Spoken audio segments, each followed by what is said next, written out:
มาแกงมาอีกมื้อนี้ขาดผู้แกงเองลงมือเองมือได้ก็ลงมือเองเบิดแหละยังแซ่บบ่ให้ติ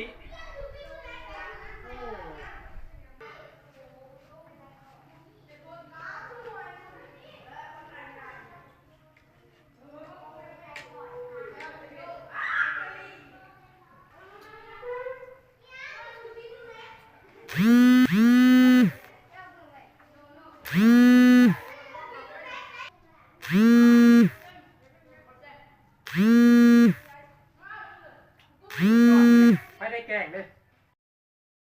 อาหารแกงใหม่แกงแล้วมัน